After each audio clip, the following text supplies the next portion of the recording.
Économie, le MAC sur i24 News. Merci d'être au rendez-vous. Au programme aujourd'hui, carton plein pour l'Égypte et son président Al-Sisi. Le succès de la conférence économique de Sharm el-Cheikh est allé au-delà des espérances. 36 milliards de dollars d'investissement direct, malgré une stabilité précaire. Pourquoi le Caire attire-t-il toujours les capitaux étrangers? Nous interrogerons Thierry Barbeau. Et puis élection J-1 en Israël. Dans quelle mesure les thèmes socio-économiques auront-ils pesé sur la campagne et surtout influenceront-ils le résultat? Reportage tout à l'heure sur les prix de l'immobilier, plus 30% en 5 ans, devenus inaccessibles pour de nombreux ménages israéliens. Ce sera dans quelques minutes.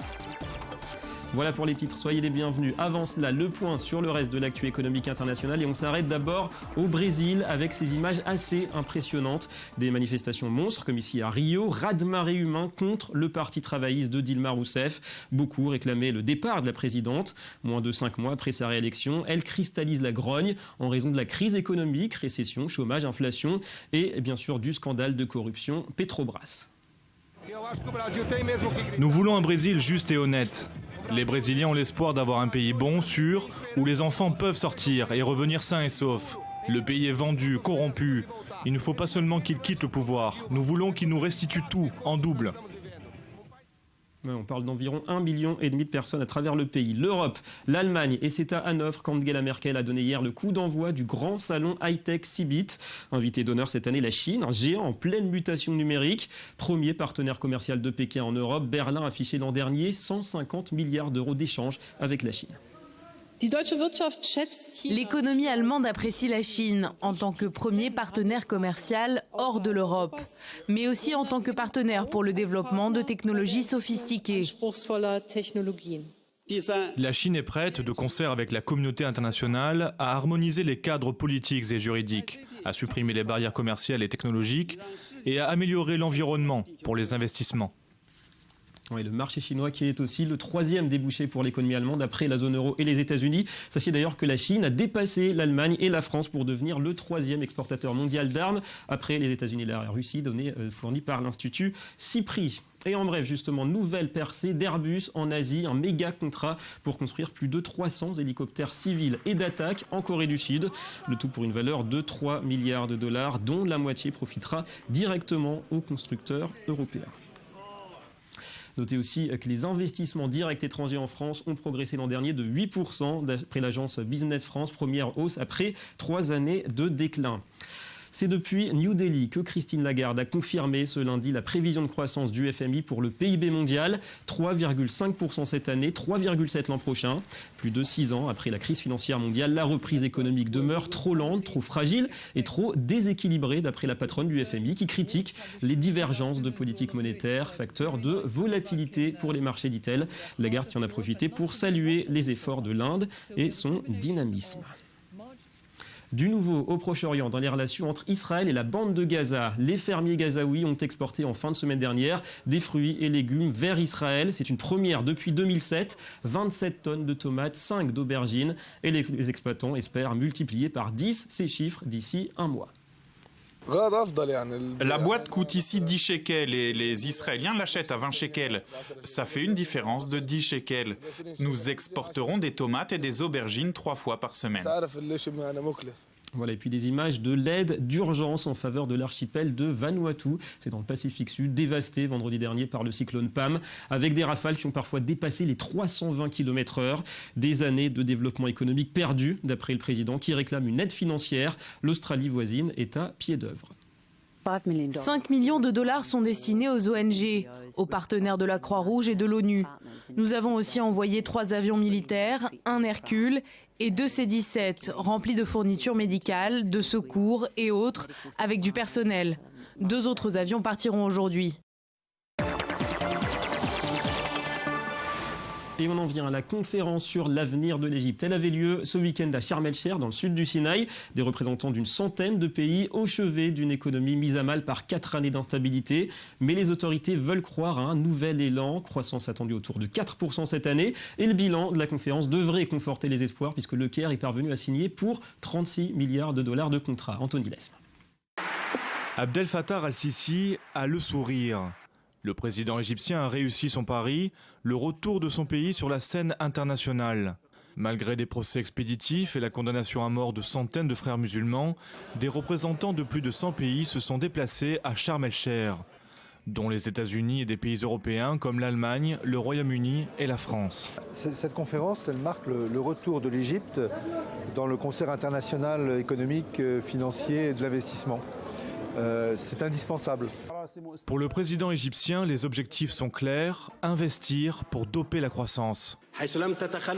La modification des politiques de concurrence et la lutte contre tout monopole vont créer un marché plus compétitif. Cela donnera toutes les conditions nécessaires d'un taux de croissance de plus de 6% au moins au cours des 5 prochaines années. Cela en parallèle d'une diminution du chômage à 10%. Selon des chiffres officiels, le chômage stagne à 13%, mais la croissance est déjà repartie à la hausse et devrait atteindre en juin 4%. Pour parvenir à 6%, des investissements sont incontournables. Les pays du Golfe ont déjà promis 12,5 milliards de dollars.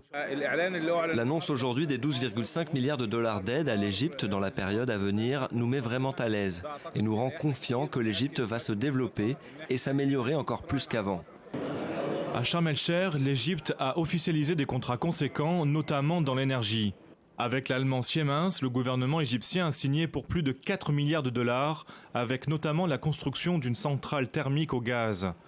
Le géant pétrolier britannique BP s'est lui aussi mis d'accord avec le Caire pour un investissement de 12 milliards de dollars dans un champ gazier de l'ouest du delta du Nil.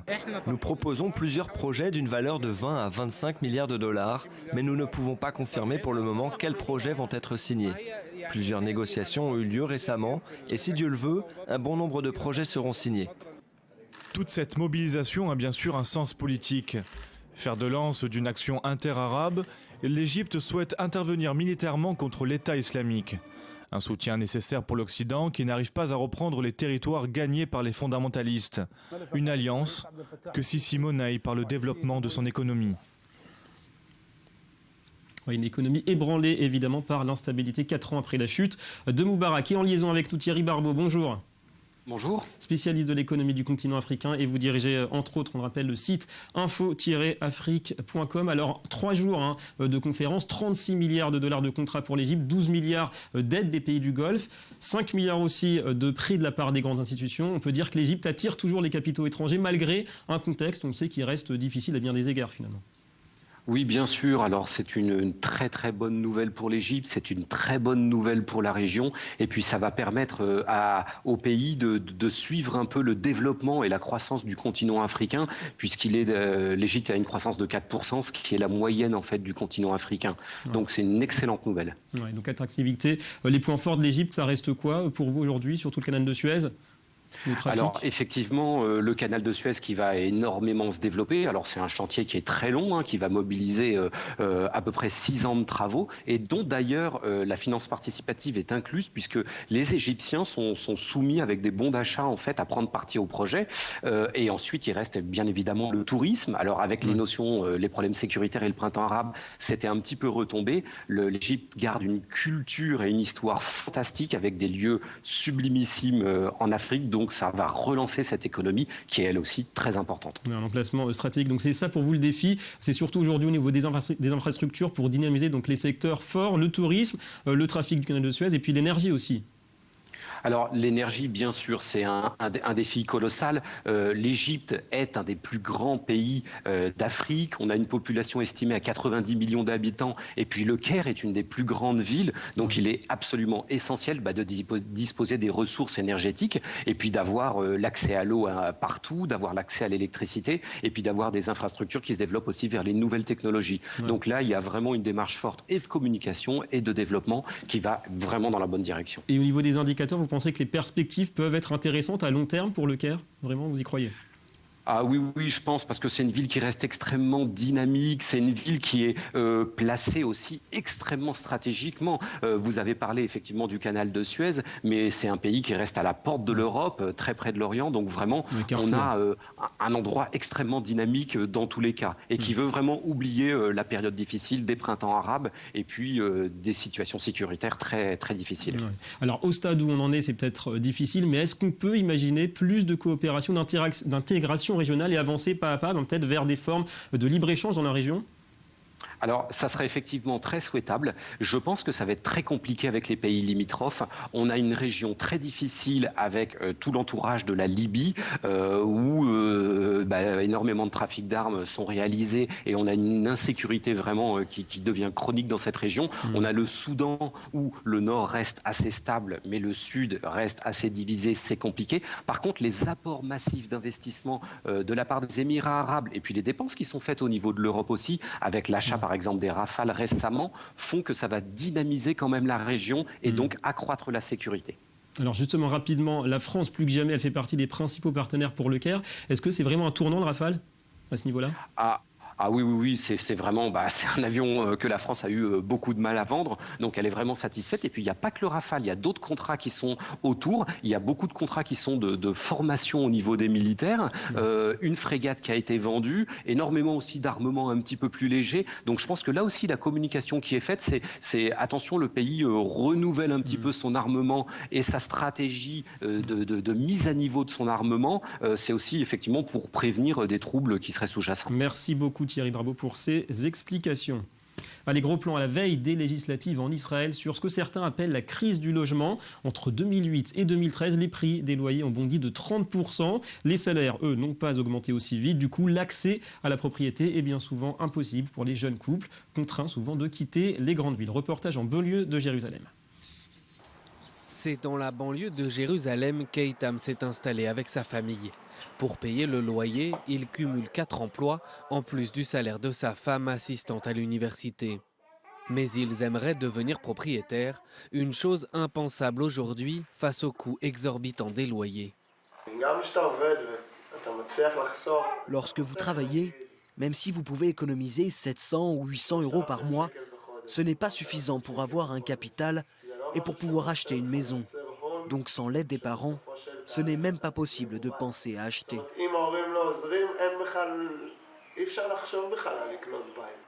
En Israël, les prix des loyers ont augmenté de 30% entre 2008 et 2013 et de nouveau de 5% l'année dernière. Une question au cœur des élections législatives du 17 mars. À Tel Aviv, il faut débourser en moyenne 650 000 euros pour un 4 pièces et 430 000 euros à Jérusalem. Et les salaires ne suivent pas, malgré un taux de croissance de 3% et un chômage qui touche seulement 6% de la population active. Les prix du logement ont explosé depuis 2008. En réalité, entre 2000 et 2007, ils avaient baissé et il n'y a pas eu de changement démographique. Ce qui s'est passé, c'est que beaucoup d'argent a été investi dans l'immobilier en 2008 suite à la chute des taux d'intérêt à cause de la crise économique mondiale. Une situation qui accroît la grogne sociale. Début mars, des manifestants ont posé leur tente dans le centre de Tel Aviv pour demander des réformes du marché immobilier. Est-ce qu'ils souhaitent que l'idée sioniste disparaisse seulement parce que c'est trop cher ? Ils doivent commencer à résoudre les problèmes. Nous voulons un changement immédiat des prix des logements. Une pression sociale qui prend de l'ampleur. À la veille des législatives, tous les partis politiques ont fait la promesse de faire baisser les prix. On en parlera sans doute bien souvent. Et on passe tout de suite au Media Watch.